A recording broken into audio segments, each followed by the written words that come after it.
सेवा तो मनुष्य का आंतरिक स्वभाव है। सेवा ही उसके जीवन का आधार है।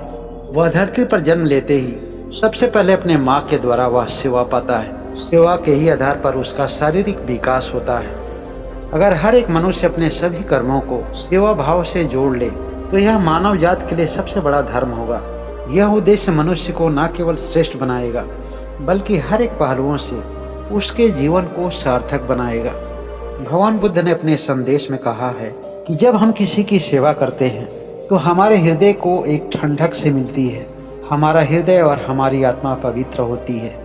भगवान बुद्ध के समय अलग अलग क्षेत्रों में अनेक बौद्ध संघों की स्थापना हुई थी और सभी बौद्ध संघों में उनके द्वारा बताए गए सभी नियमों का पालन होता था। एक बार बुद्ध के किसी बौद्ध आश्रम में कोई बौद्ध भिक्षु बीमार पड़ गया। बीमार भिक्षु की अवस्था ज्यादा हो चली थी और जब मनुष्य की अवस्था अधिक होती है तो उसके शरीर में रोगों को रोकने वाली क्षमता घटने लगती है। तब शरीर अनेक बीमारियों के कारण जर्जर होने लगती है। पर निश्चित समय पर उसे सेवा और औषधि नहीं मिलती है तो वह आदमी जिंदा तो रहता है लेकिन मौत की गुहार करने लगता है। उस बीमार भिक्षु की भी कुछ ऐसी ही अवस्था थी। चलने फिरने में असहाय होने की वजह से वह एक ही स्थान पर पड़ा रहता था। कपड़े और शरीर मैले हो चुके थे जिसकी वजह से उसके शरीर से हमेशा बदबू आती थी। इस कारण से उसके संघ के बौद्ध भिक्षु उसके पास नहीं जाते थे और उससे दूर रहते थे। जब उस बीमार बौद्ध भिक्षु के विषय में भगवान बुद्ध को जानकारी हुई तो वह बिना देर किए उससे मिलने चल दिए। भगवान बुद्ध के साथ उनके प्रिय शिष्य आनंद भी थे। भगवान बुद्ध जब बौद्ध भिक्षु के करीब पहुँचे तो उसकी दयनीय दीन दशा को देख करके वह करुणा से द्रवित हो गए। भगवान बुद्ध ने उस बीमार आदमी के महकते हुए कपड़े को उतारे, स्वच्छ पानी से उसके शरीर को पोंछे। आनंद ने उस जगह का साफ सफाई किया। इस कार्य के लिए उन्होंने किसी भी शिष्य को आदेश नहीं दिया। हालांकि चाहते तो वह किसी से भी यह कार्य अपने आदेश वचन के द्वारा करवा सकते थे, लेकिन भगवान बुद्ध की यह सबसे बड़ी खासियत थी कि वह किसी भी अच्छे कार्य के लिए खुद को प्रेरणा का स्रोत बनाते थे। भगवान बुद्ध का कहना था कि किसी भी व्यक्ति को दबाव देकर लंबे समय तक परिवर्तित नहीं किया जा सकता है। दबाव में बदला हुआ मनुष्य का स्वभाव अल्पकालीन होता है। किसी व्यक्ति को बदलने के लिए उसकी समझ बदलना जरूरी है और समझ दबाव से नहीं बल्कि प्रेम से बदला जाता है। और प्रेम कहता है कि सबसे पहले शुरुआत खुद ही करो।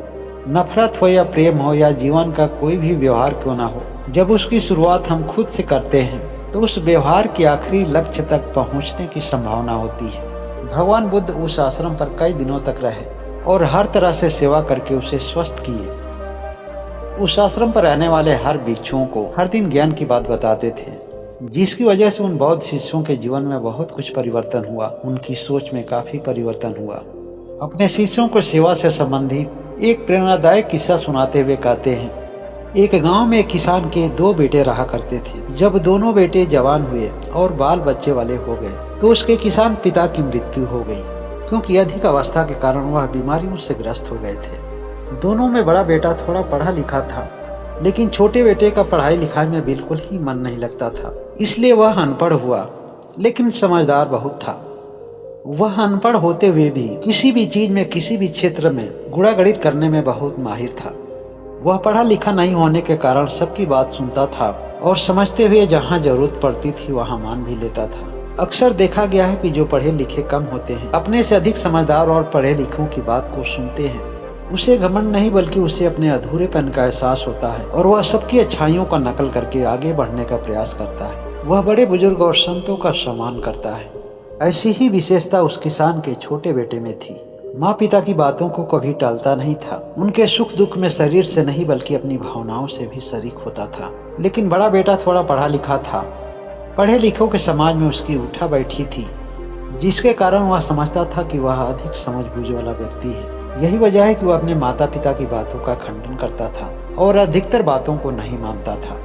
बड़ा बेटा माँ बाप की सेवा के लिए कभी शारीरिक रूप से सेवा नहीं कर पाता था, लेकिन छोटा बेटा कुछ भी खाकर कुछ भी पहनने वाला आदमी था और माता पिता के संपर्क में अधिक रहा करता था। जब समय आने पर दोनों भाइयों में बंटवारा हुआ तो उन दोनों बेटे के माता पिता अपनी स्वेच्छा से अपने छोटे वाले बेटे के साथ रहने लगे। बड़ा बेटा तो तरक्की करते हुए समाज में नाम किया, लेकिन छोटे बेटे के पास आर्थिक परेशानियां ज्यादा थी, क्योंकि वह पढ़ा लिखा था नहीं और उसके पास कोई हुनर थे नहीं। अगर उसके पास कुछ था तो केवल माता पिता का आशीर्वाद था। इसलिए वह अपने परिवार की जीविका चलाने में और माता पिता के स्वास्थ्य को लेकर ही परेशान रहा करता था। तमाम समस्याओं के बावजूद भी उसके बच्चे और उसकी पत्नी उसके बूढ़े माँ बाप के लिए सेवा और मान जान में कोई कसर नहीं करते थे। उनके माँ बाप का भी कुछ ऐसा कर्म रहा होगा जिसकी वजह से उन्हें बहुत ही शारीरिक पीड़ा और कष्ट झेलना पड़ा, लेकिन अपने छोटे बेटे और उसके परिवार बच्चों से सेवा के कारण पूरी तरह से संतुष्ट थे और उनके अच्छे दिनों के लिए हमेशा मन से दुआ निकला करती थी। एक समय पर उनके माँ बाप गुजर गए। छोटे बेटे ने समाज में जो तरक्की किया वह बिना बताए दूर दूर के लोगों को भी पता चल गया, और उसका मात्र एक ही कारण है कि बुरे समय में भी उसने अपने माता पिता की हृदय भाव से सेवा किया। और माता पिता की सेवा का स्थान तो मंदिर में पूजा करने से अधिक मूल्यवान है, जिसको स्वयं भगवान ने स्वीकार किया है। किसान के छोटे बेटे के साथ उसके माता पिता के आशीर्वाद थे। कुछ पुराने अच्छे कर्मों के साथ साथ उसके नए कर्म भी जुड़ गए थे। वहीं दूसरी तरफ किसान का वह बड़ा बेटा, जिनकी दिनचर्या बहुत ही अच्छी थी और अपने माता पिता के बुरे समय में किसी तरह का कोई साथ नहीं दिया, किसी तरह का कोई आर्थिक सहयोग नहीं दिया, वह बाद में चलकर न केवल आर्थिक रूप से बल्कि हर एक पहलुओं से परेशान रहने लगा।